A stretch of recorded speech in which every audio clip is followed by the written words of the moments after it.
This week, we're going to talk to a young woman whose family promoted a toxic relationship with an older man.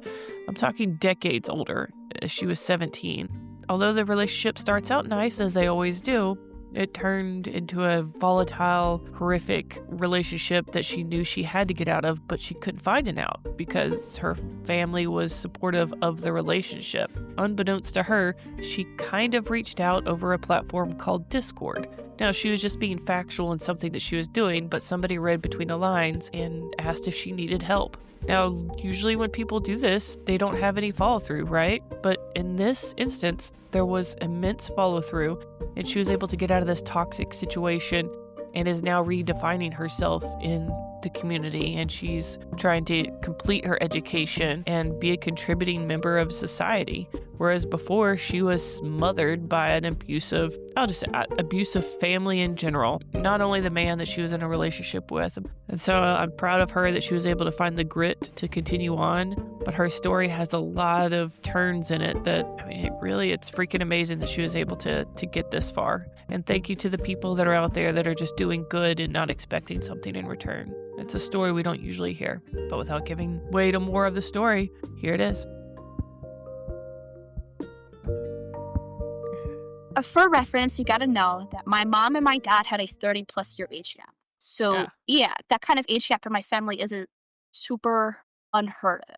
Even, like I said, 30-plus. I'm not sure on the exact math, but my dad was in his middle to late 40s, and my mom was 18. Wow, yeah, that's a big jump. My grandparents had an age gap. So, like I said, it's not uncommon if you want to get out of poverty, marry out of poverty. There's no real way to work up from it. Are they religious? Is it a religion-based thing, or is it just cultural?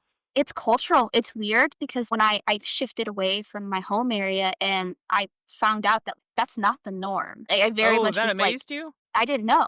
Oh, wow. Because I genuinely thought that this was everywhere. This was a very common thing to happen.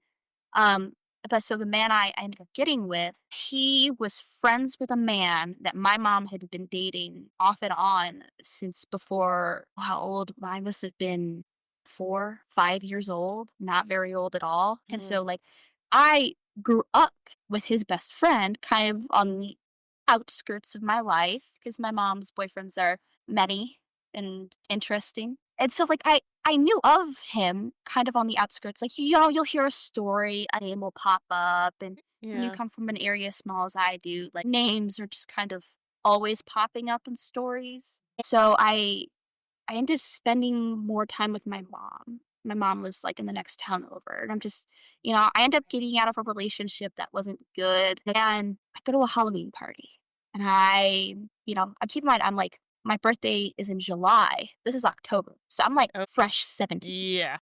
I haven't been 17 very long. And I get plastered because my mom is a horrible influence. Genuinely. The entirety of my life, my mom is a very bad influence. And so it's not even 4 p.m. and I'm toasted. I'm absolutely blitzed.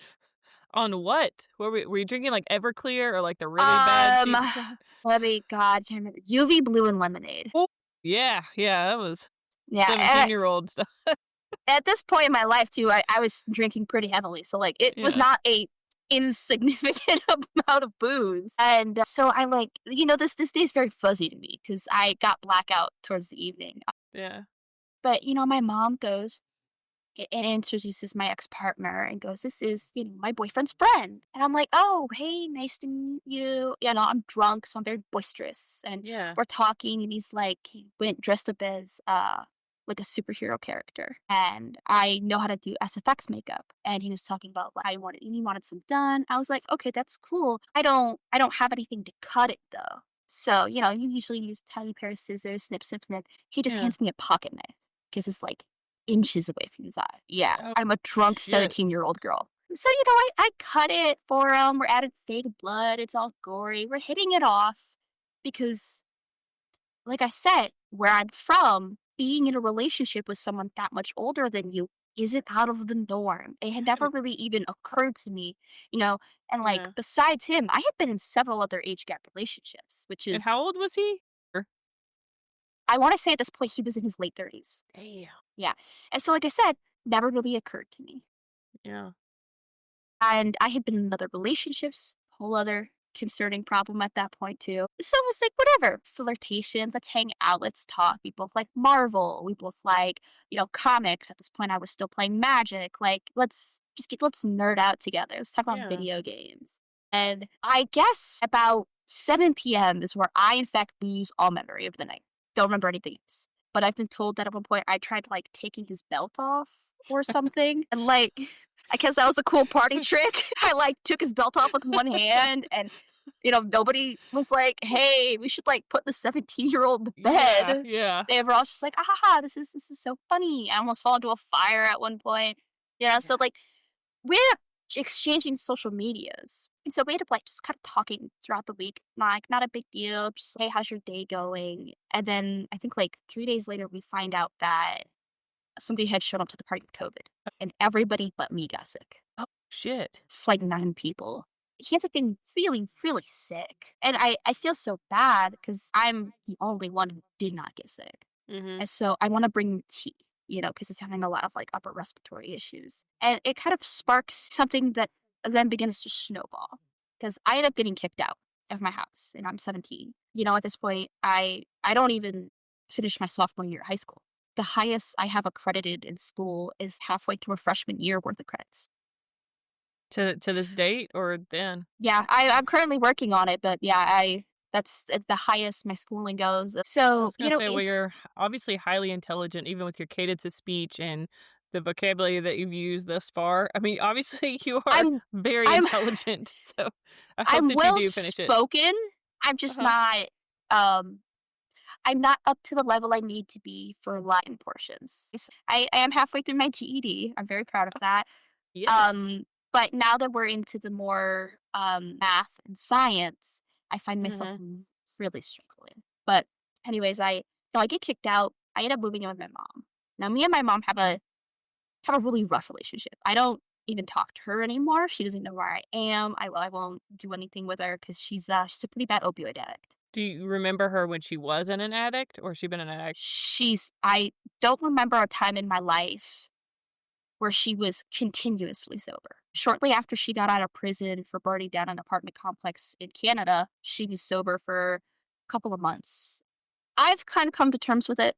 It is what it is. Like, I'm 22 now. If she hasn't shown any sign of change, especially Yeah. after like one of her kids refusing to talk to her, she's not gonna. And, Yeah.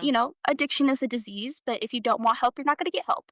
And I imagine that alone without even touching the other story is hard because I feel like no matter what happens with our parents, it's just an instinctual thing or something. You have need to call them if something happens. It's still a thing, like a Yeah. reaction. So I didn't start kind of realizing it till my late teens that nothing I did was going to make the situation better. Right. Because, Yeah. you want to help. You want your mom around.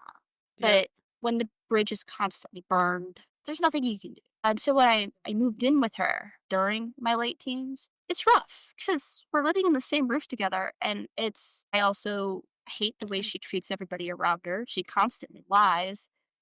And my ex-partner lived in the backyard. And Lived in the so backyard? it basically there was like a main house and then like Mhm. a kind of apartment situation in the Yeah. back. Okay. So, I wanted an escape and there he was. Mhm. So, we're talking, we're getting along, stuff like that. And my mom ends up needing to go to the hospital one night. And that's a reoccurring problem with my mom, right? She wants intravenous drugs from the hospital. And this is obviously, I'm very upset. Like I'm still a kid, really, if we think about it, Yeah, like I'm yeah. I'm fresh 16. I don't have a whole lot of control. I'm also bipolar, and so at this point, I was off my medication. So that's already a really bad pendulum swinging back and Yeah. forth. And so, he's there. He comforts me. It's great. We get along. I move out of my mom's place into the backyard with him after 4 months. So not long after he's met me. Yeah. And everything is kind of okay for a while. It's nothing crazy. I truly think in the beginning, it was good. It was great, even. He never told me, like, hey, you need to go get your GED.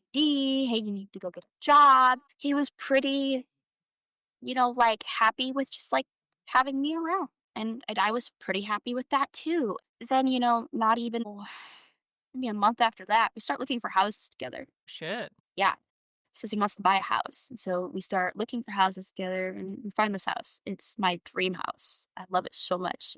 It's a split house. It's got a beautiful garden space. It's got like a big, like half enclosed porch area. I fall in love with this place. He hates it. Absolutely loves it. Doesn't like it. He gets really mad at me. And like, there's like this really big point of contention between the two of us, like over this house. And at this point, we've never really even fought. I'm not a big fan of confrontation, just in general. I'd much Yeah. rather we like sit down and talk about it. I don't want to yell. I don't want to scream. Nothing really gets achieved from that. Agreed. Yeah. And then one day he just decides that he also likes the house, and the reason he uses is, well, you should have. I can't remember the exact phrasing, but it was something along the lines of like, "Oh, you should have appealed to my frugal Scottish side," or something along those lines, right? So we move into the house, and I end up getting a job at a bakery, and it's really nice, but I work weird hours, like so. It really wasn't up until the last 2 years of our relationship where it started getting bad, because his father had also been a big talker. So his father was an alcoholic, Oh, okay. bad alcoholic. You Like know, wake up and drink a bottle alcoholic. more than Yeah. that. Like we're talking alcohol-induced dementia. We're Mm. talking alcohol-induced Parkinson's. Like it's very bad. And I'm constantly trying to help him with this because, of course, my mother's an addict, so I'm very acquainted with the lies, the promises, the "I'll get better, I'll do better," rhetoric that Mm-hmm. comes with this. Yeah. And at this point, we'd gotten married. I completely skipped over that. Not legally, What? but yeah, we got married. Okay. Yeah, it slipped my mind because honestly, it slips my mind most days, but not legally, of course. But Yeah. shortly after my 8th birthday, he proposed to me. Gee. And how old was he? He was what, close to 40 or something? At this point, he is damn near 40. Damn. Yeah, I am now officially 18. And then when we had actually like gone to time the nuptials, I was almost 19. So like I'm very young, very, very Yeah. young. I even see photos of myself from back then. I'm not even very old now, but like I No, definitely definitely not. I've matured into my face some, but like back then I genuinely looked like a little kid playing dress up. Uh, Like it's disturbing to just even look back on. And he was so kind about it. What do you want? What kind of dress do you want? It's also worth pointing out that like I pretty much at this point in my life don't have any friends of my own. I don't have anybody for myself. Like everyone I know is because of him. His friends are now my friends. did you have friends before that and he tried to alienate you from them, Well, or? by Yeah. time COVID had swung over, everybody I knew graduated high school, moved away, and went to college. Yeah. I never had a ton of friends before, but one of my best friends graduated high school early, and like first chance she was gone. Yeah. Which like I don't blame her. I don't blame anybody really, because the area we lived in, there's no infrastructure, there's no jobs. I want to say less than 2% of my school was above the poverty line. Like Damn. it's bad. So it's a really Yeah. bad area. Not even like crime wise, but just like what is there to do if you don't farm? Unless your parents were lawyers or doctors, like there was nothing. Your family worked in a factory, or Damn. they worked in a gas station or a Family Dollar, or like you get what I'm saying? Like there's nothing out there. Yeah. And so there really wasn't anybody around me. So all of his friends became mine. There is one day where we get a call, and his father is in the hospital because he had accidentally dialed emergency services. And the cops obviously come because he's like not responding. It's just a welfare check. And he enters the door with a gun in his hand. And thankfully, it was a pistol. It was popped open. There were no bullets inside. He still answered the door, gun in his hand. Yeah. They take him to the hospital because he's very obviously belligerently drunk. Mm-hmm. And the hospital can't get through him. So we have to go to his house, my ex and some of his friends, and we have to take all of his guns. Because at this point, like, you're now a danger to yourself. Yeah. Yeah. It was really upsetting because he didn't recognize who I was that day. He thought I was his wife. She had broken my ex's nose on multiple occasions throughout his life. Like, what we're talking about, like, there's a very obviously a history of abuse. Yeah. And I guess at one point he got too big, and I don't remember it clearly. There was something about, I think he like maybe just shoved her after she tried to punch him or something, and that was the end of Yeah. it. And so he thought I was his wife, though. I was sitting in my ex's car, and he's like trying to, it was really weird. And at this point, the Yeah. ex actually has me get in his car and drive down the road, and I don't even have a driver's license. I at this point have driven a car like 6 or 7 times and not very far under the supervision of someone else. So that was terrifying. Jeez. Yeah, when he wasn't plastered, he was always very kind to me. He would have this beautiful property with tons of like berry bushes and a big garden and like trees. Like ultimately when we were together, that's where I wanted to be. I loved that place. And he would let me use all of the dishware and like whatever I want. It was so nice. But it turns out that I am a very similarly looking and similarly acting to his late wife and my ex's mom, to the point that he had never gotten rid of any of her things when she passed. So they gave like all of the belongings to me of hers, and most of the clothes fit me perfectly. Everything almost fit me perfectly. So that was kind of like weird Yeah. Did you ever retrospectively. think it was kind of like Freudian how your All ex? the time.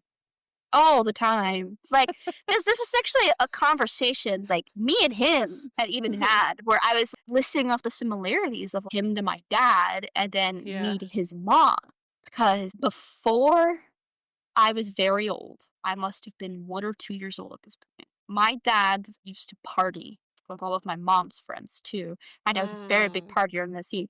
There's, the big honchos of the group of these like party scene go off on a liquor run, and they leave my ex in charge. And I don't know if this dude was harassing a girl, if he was just getting belligerent, but my ex was like, "You gotta go, you gotta go." And this guy pulls a knife out on my ex.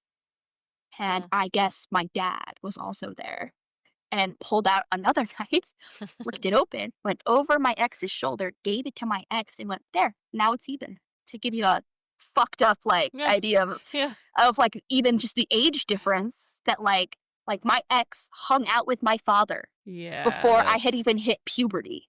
that's fucking weird. I couldn't imagine dating somebody that was good friends with my dad. They had just been Oh, like passing drinking acquaintance, but like, it was just weird to even hear that story. that's a little weird. I'd Yeah. be like, oh, So, where we know his dad's getting worse. And there's, mm, what are you gonna do about it? You can't force the man to get help at this point. no.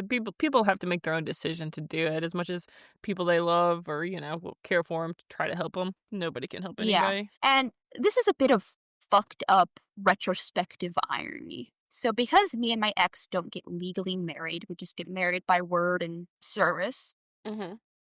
we're gonna go get wills done. Just so that like if we pass, things will get put to where we need them to be. Yeah, that's very odd to even think about before actually legally marrying. Yeah. So we go and we get wills drawn up and everything, and his dad comes there with us just to like oversee the process, right? Yeah. His dad passes away like 2 months later.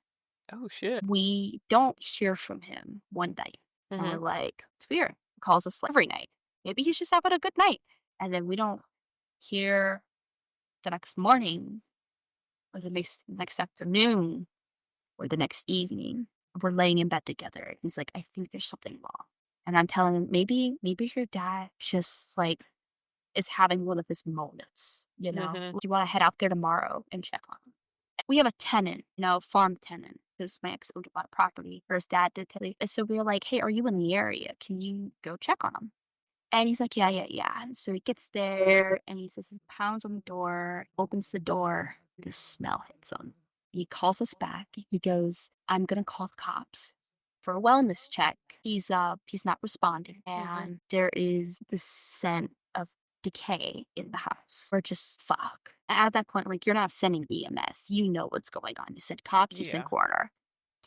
Yeah. He ended up suffering some sort of cardiac event, puking his guts out because he was so ill. And that was rough because his dad wasn't very old. I mean, he was older, but like not like catastrophically old or anything. Yeah. And it just Burke, my ex. There was just a part of him that day died and withered away. And there was nothing any of us could have done, you know? So suddenly we have all of this property to look after and all of Mhm. these assets. And because his dad never got a will, even though his son is the only, guarantor, like there's still a bunch that goes into Yeah, this. bunch of litigation crap. It's stressful. He's Mhm. working a job and I'm trying to help him the best I can, but since we're not even legally married, I can't even do a lot of this stuff. Do you think it would have been better for either of you guys had you found him that night? Do you think it's because you had to wait so long, or do you think it's because he was younger, or Well, he had lost his mom kind of traumatically too. She had some so she had really low blood pressure her whole life, and she had gone to the hospital like earlier that week for having some like chest problems, but like she couldn't figure out what it was. Unfortunately, this is a classic case of clinical sexism Mhm. because, for some reason, people don't think about the fact that women having cardiac issues oftentimes presents differently than men having cardiac Yeah, issues. exactly. And so they send her home. They tell her it's probably nothing. Your blood pressure is low. It's not high. Like, just go home. So she wakes up one day not feeling good. It's the day Mm, before Christmas, I think. She goes to lay down on the couch and she doesn't wake up. She suffers a heart attack in her sleep. And so damn. that's rough for him. And then his dad goes in a very similar fashion Mhm. after basically watching his dad kill himself for 7, 8 years. Yeah. And so there was just a part of him that like he doesn't have much family. Mhm. And so he becomes hyper focused on a legacy. It's What like kind of legacy? it's just anything. He becomes Oh. so focused on the saying that you only truly die when the last person has forgotten you. He like became very obsessed with this. He talked about streaming. He talked about like all sorts of different things where he just wanted to be known. He didn't want to be forgotten.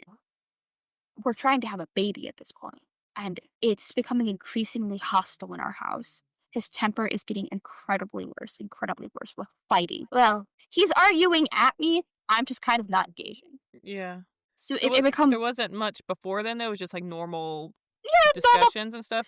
Well, every couple bickers. Yeah, yeah, yeah. Okay, like you leave the laundry in the downstairs for 2 days, and someone gets Mhm. pissy about it, or Yeah. you dropped like a couple of ice cubes next to the fridge, and someone steps in and knocks on the side. Like the normal couple amounts of like just bickering. Mhm. There would occasionally come up with like I wouldn't call them fights, but like closer to a fight than a bicker about my mom and her boyfriend. Because remember, my mom's dating his best friend at this point.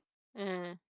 And so anytime me and my mom get into confrontation, his best friend goes to him and forces him to then apologize to my mom and like make us be around each other. What? Yeah. Yeah, that's fucking complicated. Yeah. Like, there's like everything is so interwoven in our relationship that like at this Yeah. point in time, I can't say no to my mom about literally anything. It's fucked. Yeah.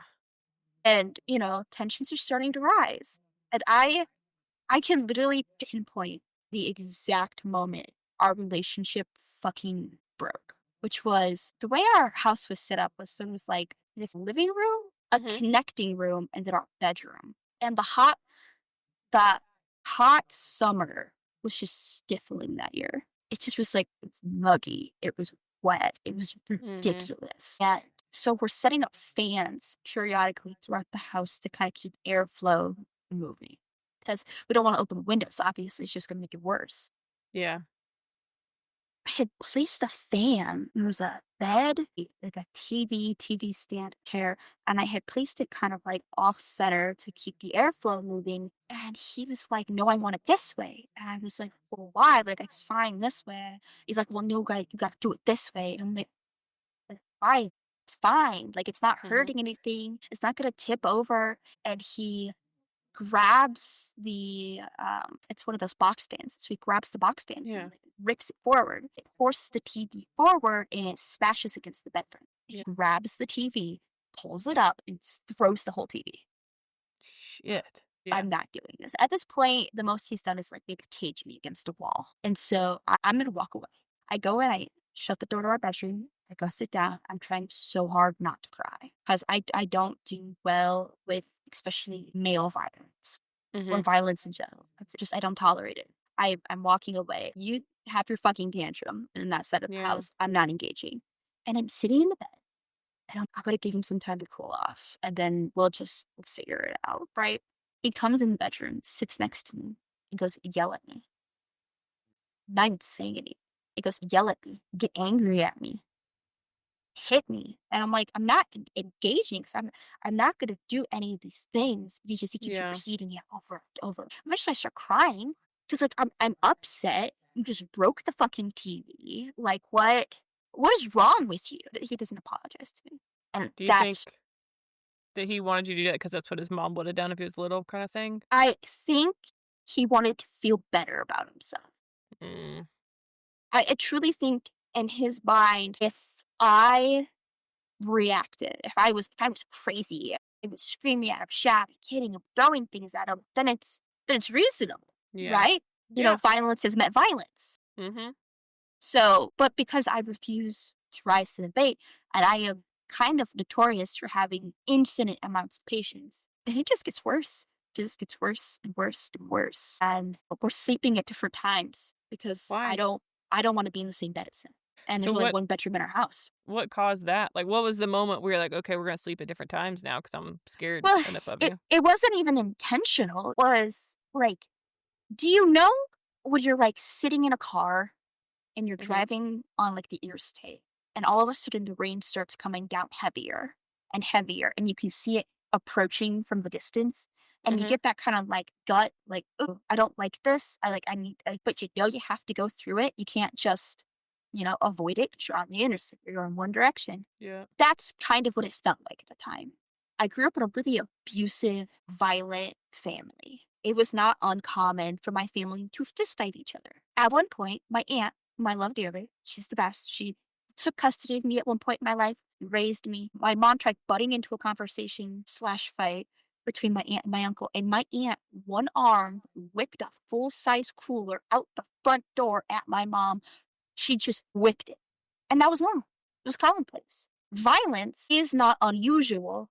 Mhm. So when you kind of see this pattern constantly re-emerging, every single relationship you see your mom and you see your grandpa having, your aunt, interfamily relationships, I could see it what was happening on the horizon. Mhm.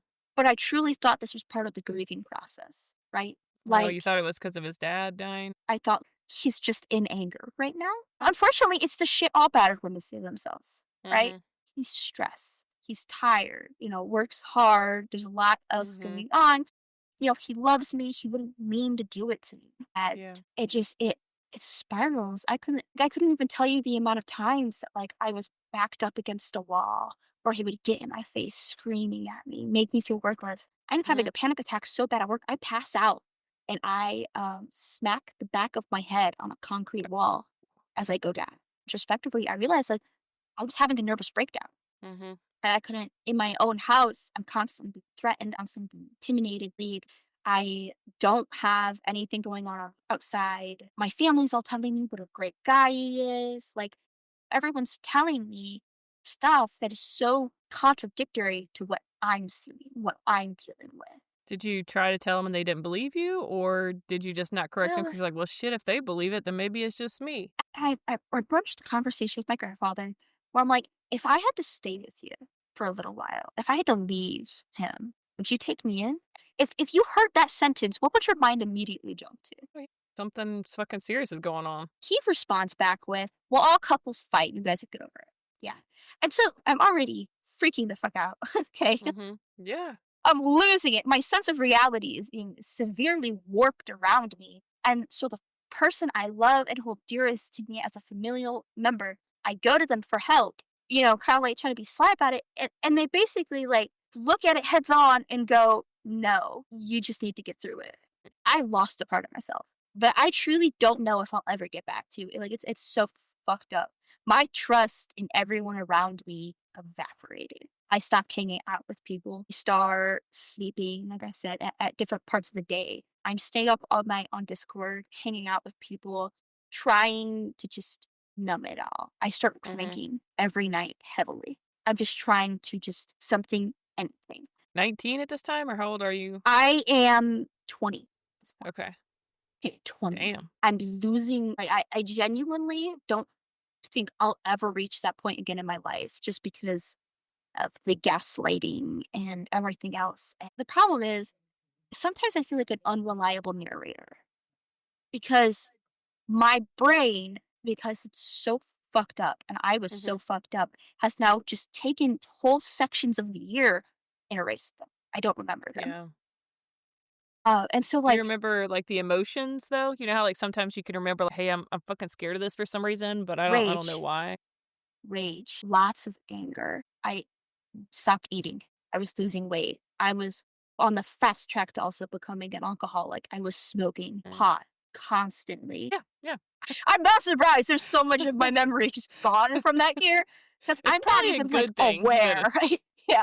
Like, but, like, I don't have them anymore, but, like, I used to have pictures, though, where I would wake up Mhm. not remembering the day before, and I would have bruises across my cheek, and there'd be a dent in the wall. Or I would Mm, wake up gasping with the memory of a hand on my throat, and mm. there's just parts where I'm like, "I know what happened," but since I don't have intimate recollection of it, I Yeah, you just can't swear to it in court or yeah. And yeah. so it gets to the point where I start talking to this group of girls. We play D&D together, we hang out, we have tea parties, and, like, we're all cute, and it's nice, right? And so I start talking about his anger issues, stuff like that. Mhm. And there's actually a point where I think I'm gonna leave him. I Wow. I talked to one of his girlfriends. I'm telling her what's going on in detail, and she tells me, "If you leave him, you can come here." Precursor to that, it's gonna be my 21st birthday. It's coming up fast. And I'm excited. This is the first time I felt excited, like, all year. Like, my 21st birthday, this is, like, such a big milestone. I'm so Yeah. excited. Yeah, you should have been. And he's in the shower. I'm sitting on the counter.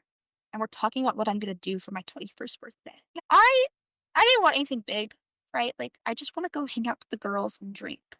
Yeah. Just, like, have fun, right? And so the girls collectively, were talking about what to do. Where are we gonna go?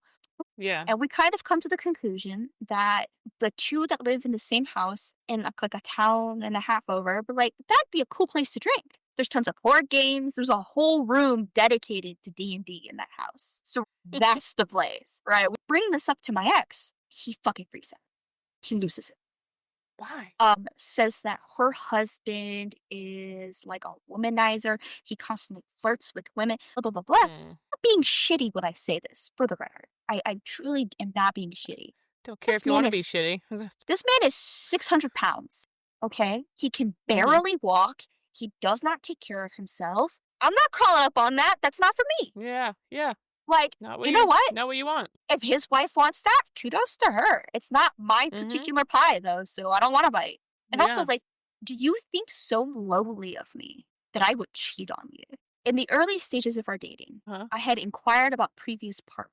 That's one does, Yeah, you know? that's a good question. Yeah, he hadn't dated anybody in like 15 years. Damn. I'd be suspicious for a couple reasons. But, like, it never ringed. Like, Mhm. so I never found that particularly odd. And the two previous partners, one of them cheated on him. Mm. Then the other ones wanted to break up because they were all going off to college. And she said she wanted to be single for college. Two Yeah. years later, she's like, is married and has a kid. And for some reason, this fucks with him to this Hmm. day. Like, I would not be That's so surprised if it weird. still bothers him Hmm. now. That's strange. Yeah. It's And a so, strange thing to be hyper focused on. like, I've never given him a reason to think I would cheat on him. We had an open policy for our phones, like, but, Mhm. like, it wasn't like we needed to go through each other's phones. I never leave the house. Fuck, am I cheating on you with, like, the ghost? Yeah. I cry. He pins me to the counter by my throat and is yelling at me. I'll change plans. Like, no. And so It the other immediately went from you're gonna go to this party to him then just choking out you of the or else putting you shower, on the five, Wow. not even 5 seconds. It bothers him so much. No idea. Still to this day, I like replay that interaction because that right there, that was it. That was my last straw. I Mhm. could not take it anymore. That was the last over it. There was no coming back. And so we have this party ish over at another one of our friends' house. After that is when I start talking to his friend's wife about like I think I want to leave him, and Yeah. I chicken out because one of the things he had mentioned during that whole fight was that he would burn their house down with them and their animals inside the house, and I was actually afraid he'd do it. So Yeah. I backed down. I'm not. No, Did I'm they know not. that he said that? I had mentioned it to her, and she got apprehensive about it and said What do you mean that by apprehensive? she wasn't sure she wanted to do it anymore. Yeah. Okay, And that gotcha. if he was willing to say those things, that her and her husband were going to start to pull away from him without it like being a big thing because they didn't want retaliatory action. Yeah. I am a husk of myself. I spend most of my free time on Discord, and I meet this amazing person genuinely. And I'm in this Discord for people who were kind of just like outcasts of society, which is what I felt like at the time. I felt like Yeah. an outcast of a person. I don't belong anywhere. I don't even know who I am. What do I like? I dress according to what my ex wants. I do my makeup according to what my ex wants. I cook the meals Mhm. he wants. I don't have anything. Nothing's in my Yeah. name. My car's not in my name. I have one bank account in my name that is all that I own, basically. Did you ever think about going to the cops with it, or was that just not an option because of, various Well, things? like I know you have a history in like law enforcement and EMS. But I I'm also not know that that is not the best option a lot of times, so so I'm not trying to be mean when I say this, but the cops in my area fucking sucked. there are lots of areas where cops fucking suck, so it doesn't hurt my Because feelings. I if I had gone to the police, what evidence do I have? Yep. It's my word against his, and Mm. he knows the cops. He's friends with the cops. He knows the lawyers in the area. All the I could visualize it happening. All that was gonna happen, he was gonna have me Mhm. labeled unstable. And then where would that leave me? He wouldn't kick me out. He'd probably have to try to get me institutionalized. And he could spin a Yeah. pretty fucking good story about it too, because at that point I was losing it, Yeah. you know? And so I I had talked to the people who I live with now, and I truly think if I had been there one more month, I would have killed myself. I was teetering on a knife's edge. Mhm. Everyone around me wasn't helping me. I felt like it was very obvious what was going on. No one was offering me anything. People who did offer to help me backing out because of how dangerous he is. Yeah. So I felt really alone. And I had a pretty bad bruise, like across to my cheekbone from where he had backhanded me one night. And I'm on Discord and I have really bad time problems with the time distortion. Mhm. So I like look at my clock and go, fuck. It's like almost time till he gets home. And I'm rushing to get the dishes done. Because I'm a housewife. I don't have a job. I just sit and be pretty, basically. And I'm rushing to get the dishes, and one of the people in the call makes a joke about like you're acting like your husband's gonna beat you if he comes home and gets the dishes done. Yeah. And of course, like even just hearing it, right, shoots that like not good feeling to my core. And I like wait a second too long, like Yeah. like, Yeah. anyways. And I get a message from this girl, and she's like, "Are you okay? Are you safe? Do you need help?" And of course, this is the first time someone feels like they're actually want to Genuine. help. Yeah. And I'm talking to her about it, and I'm like, I can't get out of this situation. I don't know what to do. I'm scared. She's like, me and my husband will come get you. I'm like, girl, you don't know where I live. I don't I know where you know. live. What are you talking about? Was it that instant? It was just, "All right, no, we're gonna come Yeah, get you?" yeah. Wow, that speaks to We character. Yeah, she's like, I'm gonna come get you. 4 or 5 days later, she does. Did you And I really tell believe her? Did you think no. I thought no one was coming to get me. yeah. I thought this was it for me. I had nowhere else to go. I had no one else. This was all I had was this faint hope from this person on the internet who I like Yeah. only kind of knew. We did like kind of been friends sort of for a little bit. And she sends me pictures of a plane ticket. Oh, She's like, I'm getting right now. I'm coming. I'm on my flight. I tell my ex damn. that I I have a doctor's appointment, so when he leaves for work that day, I called 2 friends and I said, I'm leaving him, help me pack. And we get all of my shit packed in 2 hours. That's all I owned was enough to Damn. pack in 2 hours. All my clothes, all my photos, most of my books. That was it. And they get there, we pack in the car, and we drive 26 hours. Not straight, but 26 hours. And I don't tell anyone. I don't tell my brother. I don't tell my family. I obviously don't tell him. I don't even know. I take my wedding ring off and I place it on the counter. That's it. I had to leave my cat behind. It was just heart-wrenching. Yeah. But I know he'll be well taken care of. Just because my ex was shitty to me. It's not shitty to animals. As fucked as that is. It's fine. You'll treat the cats with decency. But I just, oh God. It's this is not a fucking trip. Were you surprised when she showed up I mean, even though you saw the plane ticket and stuff, were you surprised when they showed up at the doorstep still? We're like, oh shit. Yeah. She showed up. It's the first time we'd ever seen each other, and it was so weird. We were all really just hey. At this point, her husband's never met me. He's never even talked to me. He doesn't know who I am.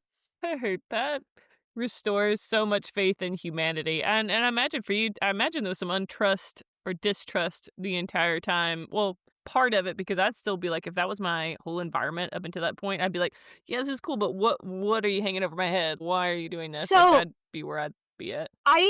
Not really, weirdly enough. That's awesome. If you ever met the people that did this for me, yeah, they are the most genuine, nice, and-hearted people I have ever met. Give the shirt off their backs. They put me back together. Wow. Genuinely, I don't pay rent for almost a year. And for that first 4 or 5 months, I didn't have a job. They mostly just focused on re-antiquating me with society, learning how to do things on my own, not having to ask for permission to do things. Learn how to person again. Yeah. And on the car ride, we're just talking. That's all we're doing. We're talking about what's happened to me, what we like, what our interests are, what our hobbies. We're just acquainting ourselves. We're doing crazy drives down here. When we finally get here, I read a message. And the message is from my aunt. It says, if you don't let somebody know that you're okay, we're going to file a missing persons report. I've taken the SIM card out of my phone. I don't know what to do, So I'm talking it over with my roommate, and we come to the conclusion that if a missing persons report gets filed on me, I'm going to have to figure out how to get a hold of them and let them know without the cops telling them where I am. Right? Because my continued safety requires that they don't know where I am. Yeah. And I just I go back and forth. And then I decide I'll get a hold of my grandpa. I get a hold of my grandpa, and it's very teary, and I'm upset. Finally, I'm starting to escape from my shell, and I lose it. I finally lose it. Almost a year and a half of that bullshit, and I lost it. I said, what the fuck is wrong with you guys? Why did you stop me? Why were you encouraging me to go after him? He's a fucking pedophile. Who the hell sleeps with a 17-year-old? Especially one that's not been 17 for very long. Genuinely, what is wrong with you? And rinse repeat. For him, for my aunt. At this point, I'm filled with rage. I am so angry. I'm upset at the situation. I'm upset at the people. I'm finally away from them enough to realize that even just more than those core people had fucked me over. And it's this. It was a story that had been told time and time again. I needed help, and no one would give it to me, but people always want something from me. And it's just enough. Take it anymore. But the thing that got me, I'm gonna fucking lose it. When I called my brother, my brother had told me that he thought I had killed myself. My brother thought I had packed up all my shit so that people didn't have to, and I had run away and killed myself. To give you an idea of, what people saw and didn't step in. And no, I don't blame my brother. My brother's younger than me. He wouldn't know what to do in this situation. Yeah. And I had actually attempted suicide when I was younger, and my brother found me, went downstairs, got my grandpa, had him call the police, carried me, cleaned up after me. So to just think about the fact that he had thought I was gone. And my mom, in the absence, had made a big thing about making it herself, basically. And my brother lost it on her. I talk to him still. Like, I always talk to each other once a week, if not more. And we're still really close, Good. probably closer than we've ever been. But just to hear that come out of his mouth Yeah. hurt me more than my ex ever had. Like, I still regret leaving my brother, but I don't regret leaving the situation. I And doubt he, I doubt he puts any fault to you on that, though. no, I mean, how much younger is he than you? not much, but maturity wise, it took a little bit for us to close the gap, but about a year and a half. And Yeah. and then I talked to my aunt. I became so irrevocably upset at the rest of my family that I didn't talk to my grandpa for an entire fucking year. Good for you, though. You put boundaries up. Good. My aunt was talking to my other aunt, and they thought my ex did something to me. They had seen that all of this was happening, and Yeah. nobody did anything. Nobody said anything. Nobody did anything. This story is fucked in the same across the board, which is, well, like, what could we have done? Yeah. You think just like letting it happen was the better choice here? What is actually wrong with you guys? Mhm. Like, the mentality, the backwoods mentality of that area really just is, well, what was I supposed to do? It's fine Mhm. that your husband's beating you. It's what husbands do. Yeah. Or Those like, are the people that go to the interviews and say, "Oh, well, he was such a nice neighbor. I don't know why he did this." he's such a nice guy. He loaned me money for my house is an actual thing. He loaned my grandpa money to buy his house. Yeah. Mhm. It's like, it baffles me still to this day. I still don't talk to most of my family. I don't talk to my mom. I don't talk to my aunt. My aunt said she tried to warn me, but I have actual text message proof, right? Saying he's such a good guy. He's so perfect for you. Um, Mhm. half of the issues, right, that come from this relationship happen after I leave him. Because now my mom and my aunt are dragging my name through the fucking mud, and I can't do anything to defend myself. What are they saying that's dragging it through mud? That I'm a liar, that I'm a cheat, that I'm a thief. The fuck did you steal and I mean, like, My belongings, I guess. I don't know, shit I owned. Like, how dare you? yeah, like, give me one Like, second. I think I still have the screenshots from the Facebook post this chick made. the public Facebook post? Yes, What? not Yeah. sure why. I kept your secret. Bad, really. I don't want to play games. You want me out of your life? Fine. You're dead to me. Goodbye. But wait, there's more. This is my mom. She blocked me straight from the gate. I just hope she's okay. Not knowing where she is bothers me so much that I have to go back on my anxiety medication. I think it's fucked up on so many levels how she took off. Okay? Mm-mm. I don't have time to unpack that statement, especially like with her history. My aunt then replies back with, "It's not on you. She tried so hard not to be like you, and she is just like you at that age, can't take responsibility for her own mistakes. Blames her grandfather for her and her ex getting together. Tied her up and throw away the key. She made her choices, but I'm done with her childish games. She wants to not exist. Easy. Done." She's alluding to me killing myself, by the way, in that The statement. fuck? Yeah. So, like, okay, let's just take everything else that happened out. So you're an adult and you decided to leave and have your own life. You still didn't fucking you just still didn't fuck with anybody else. So that's I didn't say anything. Now, at this point, I'm not telling anybody where I am. I'm just saying I'm in the South. I've been gone a year and coming up on like a half now, yeah. and she's still looking for me. They still won't. I guess you can take away you still live rent free in their heads. You know what I mean? Like, You are still they got you for that many years and now you're probably gonna live rent free in theirs for the rest of theirs. yeah. Have you ever heard the term haunting the narrative? No, but I think I like it. What is it? So, haunting the narrative is when somebody is not there and Mhm. yet they influence the story, even though they're not there. So it's haunting the narrative. I Oh, I like that. haunt the narrative of my family. It comes up all the time. When I talk to my brother, he constantly tells me that, like, no one can let it go. You gotta realize there's not a clear villain, right? Because you would love to just say, well, it's my ex. But then Yeah. when you hear his story, when you hear his history, the way he grew up, growing up Mhm. going to parties and fights, like getting into actual fights, chasing gangbangers out of town. Like when you hear about the area and the people and the stories, like even my mom, she's not a true villain because when you hear what her mother did to her and what her mother did to her mother, like you realize this is just a really bad cascading effect of generational trauma and Yeah. people becoming what they fear most. And it's why I work so hard to not. I try to stay unproblematic. I try to keep my issues under control. I try to keep my rage under control. As much as I'd love to like make my aunt right and be Mhm. like, it's all their fault. It's just a lot of really bad cascading events. I don't know. I Like, I always say that like lots of people have bad thoughts, right?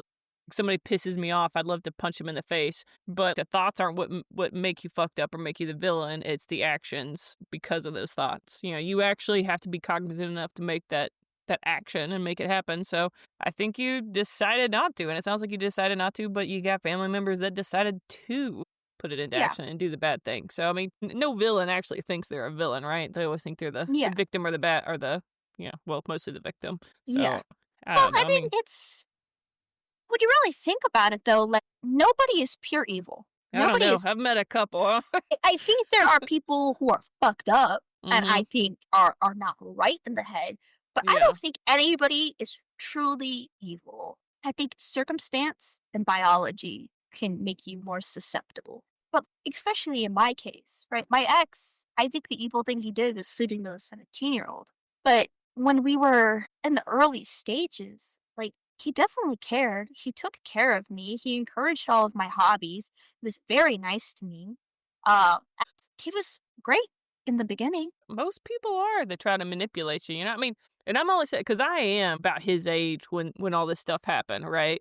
And you know what the fuck you're doing usually if you're trying to manipulate somebody that's that young. I give him far less credit because oh no, screw that guy. But I don't know him either and what Yeah, he's been through. So it's certainly something. Let's try to like tell this the story humorously, but I feel like today I wanted to kind of like really not because the after effects, the Looney Tunes shit my family did when I moved. That's funny.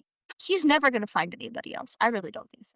I may not have anything to get him for the abuse, but I sure as hell have witnesses and physical proof that he was fucking around with a 17. And that's enough for hmm me. Truthfully, I just kind of let that hang over his head. Cause like delude yourself all you want into thinking that that was okay.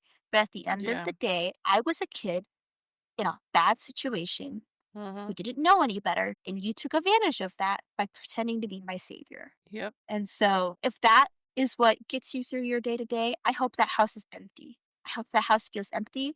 I hope you feel empty. Truthfully, who's really suffering now? Me or him? It took you 15 years to find another partner. It takes you another Yeah. 15. You're going to be in your late 50s, if not your 60s. Yeah. So, you know what? You can stay there in your empty house with your video games and your sadness. And I'm out hmm here flourishing. I have a great boyfriend, have great friends, great support system. And well, I may not have a great job or hmm a fucking high school diploma. I have better quality of personality. I have great integrity. And you know what? I won't fucking 17-year-old. Yeah. Yeah. Hey, if anything else fails, you're like, hey, I'm not fucking a 17-year-old. Yeah, like, and I know the bar's on the floor, but like, you can definitely. Well, now that so you're a year and a half out of it and all that other good stuff, what are your plans? Do you think that you'd ever get to a place, and I know you got your brother's wedding and stuff, but where you would go back and just try to socialize with the family again, or you think you're No, just like done? I'm done. If you ever want me to come back and like do a deep dive on my family, I'd love to because there's some crazy shit that has just ambitly happened. Like the fire my mom started in Canada is like a whole hmm arc on its own. But no, I think that was it for me Okay. because ultimately what happened was many different events proved in my leaving that like all of those things I had feared growing up were true, which was hmm that I was actually expendable. in their eyes. If I was cooking or cleaning or babysitting or being their verbal punching bag, that was fine. But the moment Yeah. I wanted to stand up for myself or do something for myself, then that was too much for them. And so why? Why would I give anything to them? Yeah. They don't deserve it. They never treated me nicely. What's the point? When I got out of the psych ward after my suicide attempt, I found out they made my brother clean up my vomit from where I had tried OD. Yeah, so I was gonna ask, is like, what method were you trying? Well, I have lovely scars now Mm. from trying to hit a vein. And I'm That's hard to do. if anything, not enthusiastic in everything I do. So not only did I do both arms, I Mm. did across and I also went horizontally. Shit. That, I mean, I'm gonna make a gallows Go humor joke here. for it. Yeah. But I'll say when cops come in and you see like multiple, we're like, like that is fucking dedication. Some people do it for like for detention, but cops and EMS, all they know, they're like, oh no, that one's for real. They were fucking dedicated. Yeah, So like you were fucking so dedicated. I both did the zipper method and then I also took an entire economy sized bottle of ibuprofen. Shit. Well, damn. I'm I had glad to that your brother found you. I feel bad for him because I know that had been rough, but I'm glad that yeah. he did. This is crazy. I didn't know until like 2 years ago. That he was No the one one that found you. no one told me. I like and when I heard I cried. I cried my eyes out because that is horrible Yeah, to have to that's a find out. lasting memory. Yeah, and they made him clean up the whole mess from that and What? kept the blanket I was bleeding out on. And when I came home, I was not treated nicely. It wasn't like I Mm, was happier up in that psych ward than I was coming home. yeah. And so it is, like I said, it's no more. I'm done. The few people I actually cared about, I gave a second chance. Like, this isn't okay, especially when the societal norm around you says that it is okay. Yeah. Like, culture shock I got moving out of that area truly blew my mind. How is that? I mean, are you seeing that was such a controlled little area? And how couple that you're with now? I mean, I don't know how much older they are than you or what their age is, but we're like, oh, this is a healthy relationship, and I haven't seen Um, this, or they're great for each other. They're cute. So adorable. Like, ugh, evidently sweet. They're not too much older than me, like less than 10 years. Or we're friends. Like, we're all yeah. friends. We like play games together. I make dinner. We all hang out. Like, I'll make dinner as long as somebody else puts it away. I'll do the dishes as long as somebody else puts them away. We all get along fairly well. And I think that I miss it sometimes. Miss what? It's the close knit community, Mm, even though it is almost like a what do cult? they call? Not quite that bad, but like what do they call those like ecosystems that are closed? Uh, Because a biosphere? No, that's like a not it. Is no, but it? there's a term for when you like put a bunch of plants and stuff in a like a big jar Does and it add start with a water, T? A Terra something? terrarium or something. I Yeah, have no yeah. idea, but like Okay, yeah. We're it's close. kind of That's right. yeah, it's kind of like that, right? Where like everything is encapsulated in that Mm-hmm. area. Like, sure, new people come from outside, but why do you come to a dying town? Why do you come to a dying area? Yeah, And if you yeah, can't leave, it's oftentimes because you lack the means. And so poor people help poor people, rest on poor people. And if there's poor people, there's drugs. mm-hmm. Because the best way to forget your sorrows is to not be present.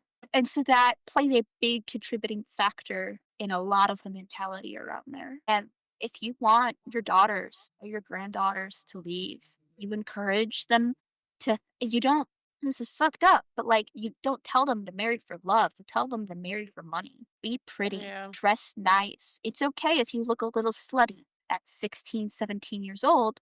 If you catch the eye of somebody who could potentially take you out from this, can pull you away, yeah, because being barefoot and pregnant is so much better if you have a nice house to be barefoot and pregnant in.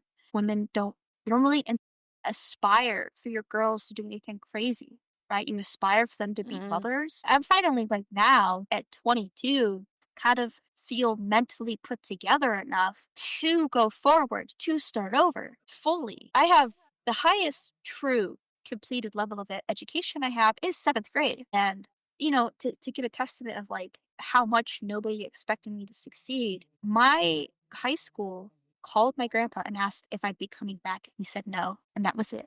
They just said, drop off your Chromebook. Mm-mm.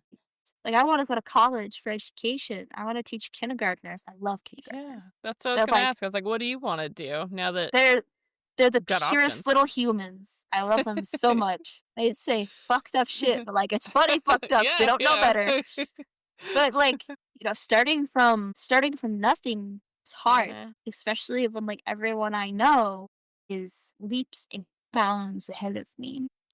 They just appear that way. I mean, even people that are my age, they still don't have shit figured out sometimes. So honestly, you sound like you have more of your shit figured out than a lot of the adults that are way been adulting for a long time. So I think you should give yourself credit for that shit. Yeah, I try, but it's hard, because like for example, today I took my science practice test for my GED, Hmm. and I flunked it. I bombed it Oh. really bad. So like it could definitely be hard to remember in the minutia of things that Hmm. like how far I've come because I don't make a habit of looking back Good. because the way I view it, my childhood was so fucked up. Who would want to look back, Hmm. right? Like when you're walking to your bedroom in the middle of the night and you get that feeling, right? Like something's behind you. You don't go, oh man, I should sure look behind me in the dark hallway. No. You hurry on into your bedroom and you shut the door. Yep. Yep. And that's kind of the approach I take to life. When you let it go, it sucks worse. It's so much easier. You're like, fuck you. I hate you Hmm. so much. You've screwed me over royally. You've put me in bad positions. You've hurt me mentally and physically. And I hate you so much. But then when you realize everybody is a flawed individual, you just ultimately, you're not hurting them. They don't know. If you let them consume your thoughts, then guess what? They win. Hmm. So Yep. they're not my thoughts, but I'm in theirs. Good. Yeah. So what's your so you're studying hard to get your GED then, and then you're gonna go and hopefully go to Go to college and then college. teach some kindergartners Yeah. is your goal? Yeah, Are you I don't have big plans. Like I said, That 10 years sounds of like great plans. boringness sounds That amazing. sounds great.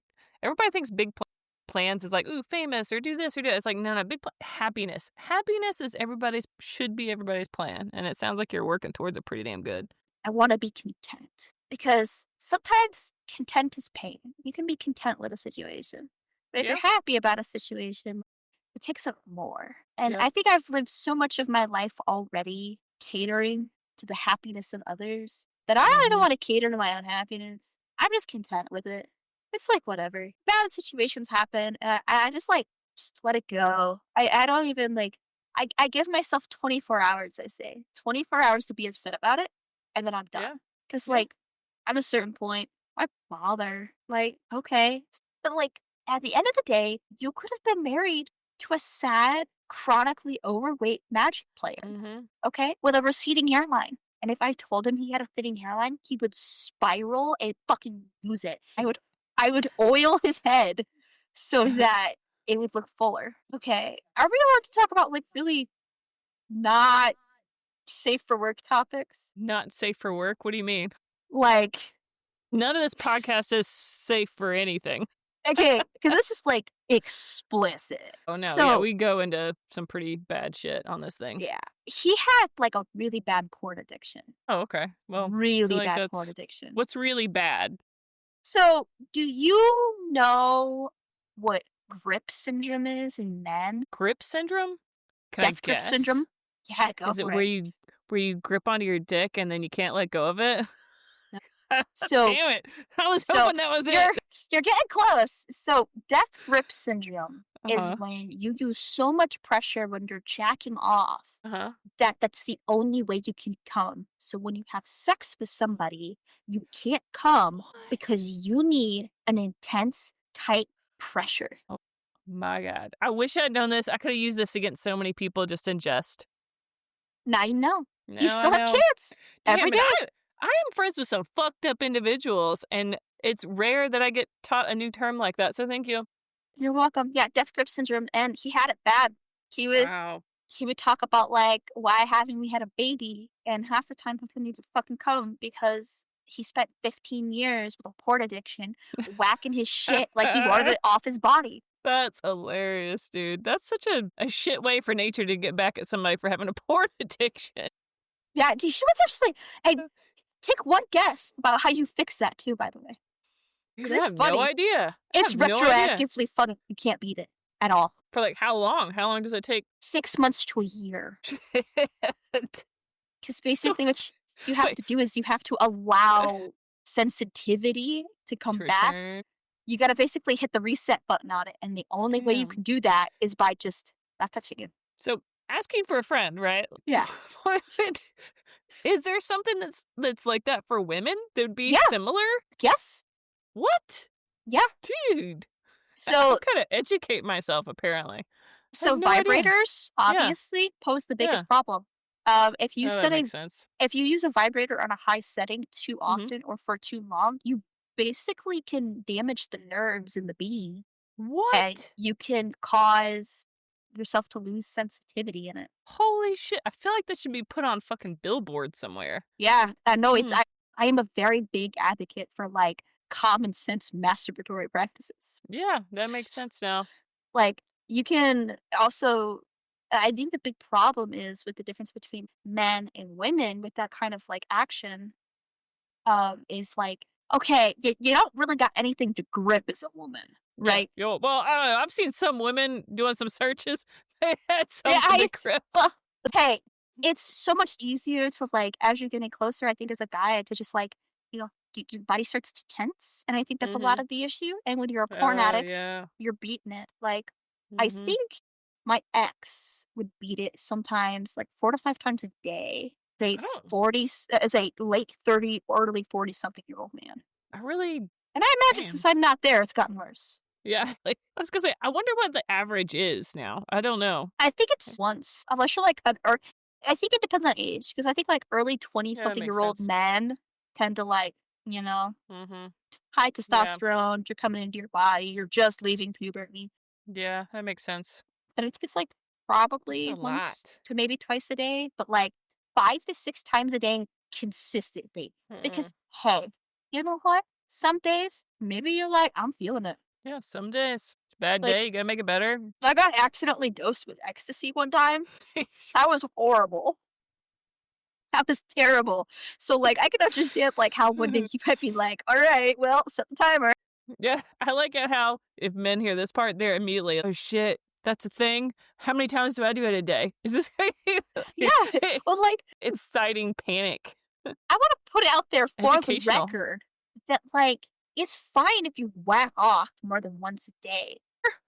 The more you grip it, okay, there's nothing there to really keep it from squishing, from compressing the nerves, from damaging the nerves.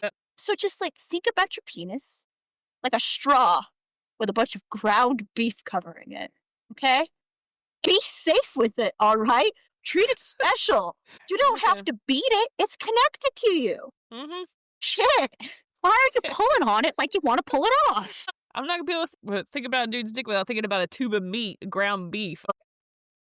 Do you know what Manic Pixie Dream Girl means? Mm-mm. Okay, so it's a very common media trope. The Manic Pixie Dream Girl is a girl who is not the norm. She's Mhm. funny, she's quirky, she's not what you'd expect, she's Mhm. beautiful, but there's something tragic. Okay, Mhm. she's got some sort of mental disorder. Think Lucy from I Love Lucy. Okay, yeah. You know, any of the girls from Euphoria, honestly. Oh, Just like, yeah. pick any of them. They're pretty all banished that. But like, it's this idea of this girl who is beautiful and ditzy and erratic. But the thing is that it's just that it's a fantasy. All right. And Mm. that's what these men want. Manic Pixie Dream Girl. Well, Hmm. there's nothing funny about untreated mental health diagnoses. And that is oftentimes what becomes the problem in these relationships. Not in my case. Mine was like just a convoluted fucking mess of grief, truly turning people into monsters. But Yeah. when I've talked to these other girls and stuff like that, it's kind of the story. And I had a couple of relationships of my own where that was the thing. You want me because I'm pretty, because I'm crazy. But on the flip side of I'm pretty and I'm crazy is I'm fucking crazy. Like, I need medication, bro. This isn't something that's just like gonna get fixed because you love me. I'm Yep. not something you can fix. And it comes up rapidly all the time. And I really wish that families were stricter about this because 17 and even 18 in my eyes is far too young. You don't understand. I truly don't think you can consent to this relationship. And you don't often realizes the position you've put yourself in because they oftentimes isolate you by moving away or convincing your family is bad until you're alone. And oftentimes you realize it at night when you're laying in bed.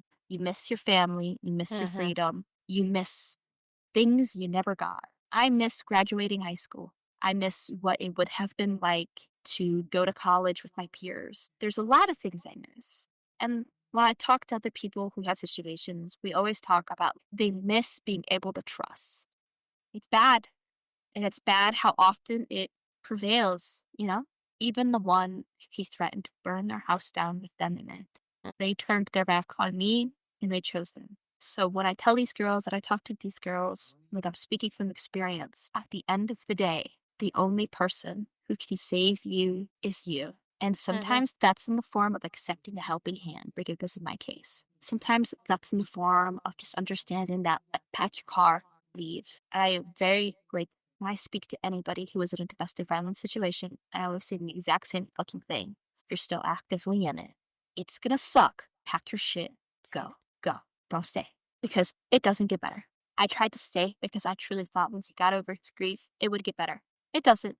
It doesn't get better. And as much as you might beg and you may plead, you may pray, one day you are going to get so badly hurt that it's going to be the end of it.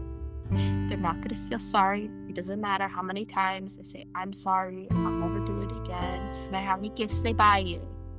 At the end of the day, they don't care. The cycle always continues. It always goes on. And for me, I thought my only escape was just that I was going to have to die. That's a fucked up thing to say. The mentality I had on that time period, I was planning how I would do it. I was going to take my Explorer. I was going to grab one of the guns that we owned. I was going to drive off into the woods and shoot myself in my Explorer. Because then, if I survived, I would be out in the woods. No one would be able to find me. I'd bleed out before they got me. So there's darkness in it, and there's lightness in it. And you can make fun of it all, right? The motto truly is, for me, at least at this point in my life, laugh or I'll cry.